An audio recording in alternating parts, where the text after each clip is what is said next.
దీపిక, ఏదైతే రాజ్యసభకు సంబంధించిన ఎన్నికల షెడ్యూల్ ఇప్పటికే విడుదలైంది. అయితే తెలంగాణలో ఈ రాజ్యసభకు సంబంధించి 3 స్థానాలు ఖాళీ అయ్యాయి. ఏదైతే ఇటు జోగిన సంతోష్ కుమార్ కావచ్చు, అదేవిధంగా బడుగులింగ యాదవ్ కావచ్చు, మరొక వైపు ఇటు వృద్ధిరాజు రవిచంద్ర, ఈ ముగ్గురి పదవీ కాలం అయిపోవడంతో రాజ్యసభ స్థానాలు ఖాళీ అవడంతో దీనికి సంబంధించి ఇప్పటికే షెడ్యూల్ విడుదలైంది. అదే ఈ నెల 8న ఈ ఎన్నికకు సంబంధించిన నోటిఫికేషన్ విడుదల కానుంది. అయితే 8 నుండి 15 వరకు నామినేషన్ ప్రక్రియ కొనసాగుతుంది. అయితే 16న నామినేషన్కి సంబంధించిన స్క్రూటినీ జరుగుతుంది. అయితే ఈ నెల 20వ తారీఖు నామినేషన్ గడువుకి అంటే ఉపసంహరణ గడువు ఉంటుంది. 27న ఎన్నికలు జరుగుతాయి. ఉదయం 9 గంటల నుండి సాయంత్రం 4 గంటల వరకు ఎన్నికలు జరుగుతాయి. 27 సాయంత్రం 5 గంటలకు దీనికి సంబంధించిన ఎన్నికకి సంబంధించిన ఫలితాలు విడుదల చేస్తారు.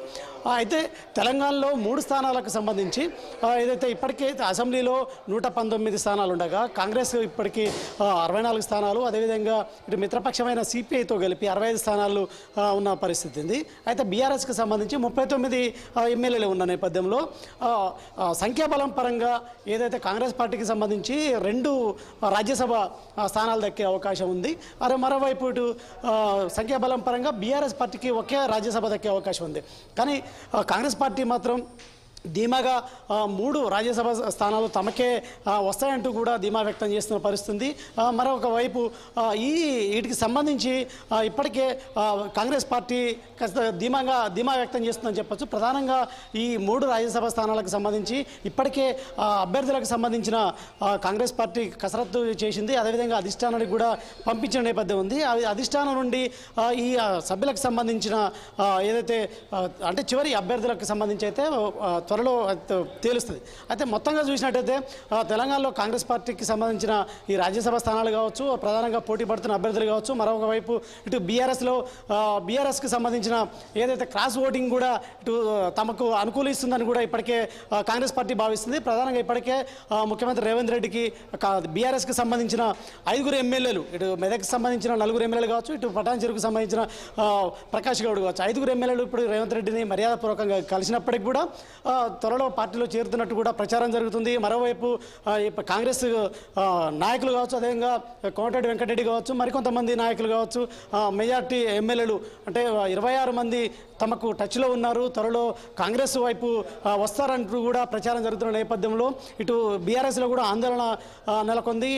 ఇటు బీఆర్ఎస్కి సంబంధించిన ఎమ్మెల్యేలు కూడా కాంగ్రెస్లో చేరుతారంటూ కూడా ప్రచారం జరుగుతున్న నేపథ్యంలో బీఆర్ఎస్ క్రాస్ ఓటింగ్పై భయపడుతున్న పరిస్థితి ఉంది. మరొక వైపు దీనికి సంబంధించి అయితే ఏదైతే 3 స్థానాలకు సంబంధించి ధీమాగా కాంగ్రెస్ పార్టీ ఉంది. మరొక వైపు ఆసక్తి రేకెత్తించే విషయం ఏంటంటే ఎంఐఎం పార్టీకి సంబంధించిన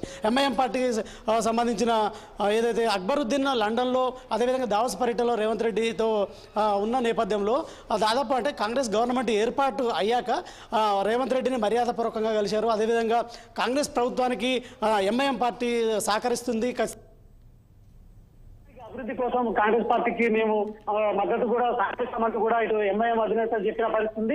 అదేవిధంగా మరొక వైపు అక్బరుద్దీన్ కూడా లండన్ లో రేవంత్ రెడ్డి తోటి కలిసి ఉండడం కూడా ప్రాధాన్యత సంతరించుకుందని చెప్పొచ్చు. ఈ నేపథ్యంలో ఎంఐఎం ఒకవేళ ఇప్పటి వరకు ఏదైతే 10 సంవత్సరాల నుండి బీఆర్ఎస్ ప్రభుత్వంతో ఏదైతే ప్రత్యక్షంగా కాకపోయినా పరోక్షంగా మద్దతు ఇచ్చిన ఎంఐఎం పార్టీ మరి ఈసారి ఇటు కాంగ్రెస్ ప్రభుత్వంలో ఉన్న కాంగ్రెస్ కు మద్దతు సపోర్ట్ చేస్తుందా, తమ ఓటు హక్కుని కాంగ్రెస్ కు వినియోగిస్తున్నా, ఇటు బీఆర్ఎస్ కి ఇస్తుందా అనేది కూడా ఆసక్తికరమైన పరిస్థితి. ఈ నేపథ్యంలోనే దాదాపుగా ఏదైతే కాంగ్రెస్ పార్టీకి సంబంధించిన నేతలు మాత్రం ఖచ్చితంగా 3 తమకు ఇటు ప్రచారం చేసుకుంటున్న పరిస్థితి అయితే.